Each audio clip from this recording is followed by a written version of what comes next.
السلام عليكم ورحمة الله وبركاته. كلنتو عن أصحابي ميل walba joogtiin. Caawa waxaan idin wadaa xalqadii oo podcast-ga ah. Podcast-geena caawa waxay ku saabsanaanaysaa in waa maxay waxa la yiraahdo cholesterol-ka ama difinta jirka lagu sheego waa maxay. Midda labaad maaragtay aan idin halkan in kugu sharxi doono waxa waaye cholesterol-ka midka xun iyo midka wanaagsan maxaa maaragtay farqiga u dhaxeeyo maxay ku keeni karaan maxay ku sababi karaan labadan nooc oo cholesterol-ka ah iyo maaragtay dhibaatooyinka ay ku keeni karaan iyo xanuunada la xiriiro iyo faa'iidooyinkood. Marka haddaan ka bilaabo faahfaahin yar, cholesterol-ku waa wax difin leh oo maaragtay muhiim u ah jirka bini'aadanka, gaar ahaan dhismaha unugyada iyo soo saarista hormoonada. Jirka ayaa cholesterol-ka u baahan si uu maaragtay u shaqeeyo sida caadiga ah.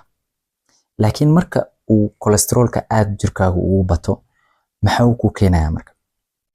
Gaar ahaan cholesterol-ka nooca loo yaqaano low density lipoprotein-ka ama cholesterol-ka xun haddii la soo gaabiyo LDL-ka loo yaqaano, wuxuu noqon karaa mid halis ku ah jirkaaga.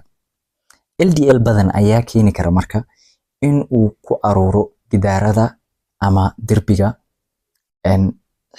xididadaha dhiigga wado, taasoo maaragtay sababi karto in dufankaasi uu noqdo xub adag uu isu bedelo loo yaqaano plaque. Xubkan ayaa si tartiib ah u yareeyo dhexroorka xididada dhiigga, waxaana sababa cudur loo yaqaano atherosclerosis-ka, dhiig mareenka oo ciriiri noqdo. Atherosclerosis-ka sidiis waxa waaye dhiig mareenka oo ciriiri noqdo. Marka xididada dhiigga ciriiri noqdaan, maxaa dhacaya marka? Waxay adkeynaysaa in maaragtay dhiiggu uu si fiican u socdo mise si wanaagsan oo xididada u dhaxmaro. Taasi oo maaragtay kordhini karta marka halista cudurrada kala duwan sida wadnaha mise heart attack inuu kugu dhaco, wadna qabad uu kugu dhaco iyo stroke-ga. Tani waa sababta maaragtay u dhacayso LDL-ka badan uu khatar u yahay dhanka caafimaadka. LDL-kaaga hadduu kor u yahay mise low density lipoprotein-ka kor u yahay, khatar zaid ayay ku keeni kartaa. Dhanka kale haddaan u imaano waxa loo yaqaano HDL-ka, high density lipoprotein-ka, cholesterol-ka midka wanaagsan loo yaqaano, wuxuu ka caawinayaa marka jirku in uu soo saaro cholesterol-ka xun. Cholesterol-kani wanaagsan oo HDL-ka wuxuu ka caawinayaa jirkaaga inuu saaro cholesterol-ka xun. Taasi oo maaragtay dhiiggii uu ka saaro iyo maaragtay jirkii idil uu ka saaro. HDL-ku wuxuu qaadaa cholesterol-ka xun uuna geeyaa beerka. HDL-ka mise cholesterol-ka wanaagsan wuxuu ka qaadayaa haddaan si wanaagsan aan kugu fasiro waxa waaye wuxuu qaadayaa LDL-kii wuxuu geynayaa beerka. Beerkii marka shaqadiisa waxa uu burburinayaa, kadib wuxuu geynayaa maaragtay inuu dhiiggii uu ka saaro sidii wasakh ahaan jirkii looga saaro.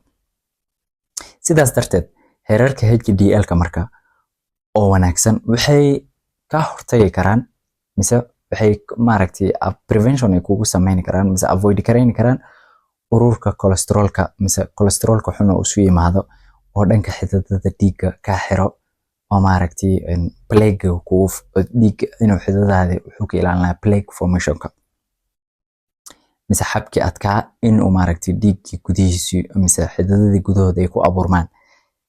Tanina waxay ka yareynaysaa marka wadna qabadka iyo stroke-ga, sababtoo ah xididada haddii atherosclerosis ay noqdaan oo plaque formation uu ku abuurmo xididkii gudihiis, waxay maaragtay halis aad ugu jirtaa inuu stroke uu kugu dhaco mise wadna qabad uu kugu dhaco.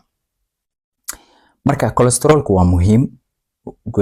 Gunaanadkii barnaamijka haddaan soo gaarno, cholesterol-ku waa muhiim, laakiin waa inuu heerka LDL-ka hooseeya waqti walba, halka heerka HDL-kana uu koreeya uu sareeya si caafimaad wanaagsan loo helo.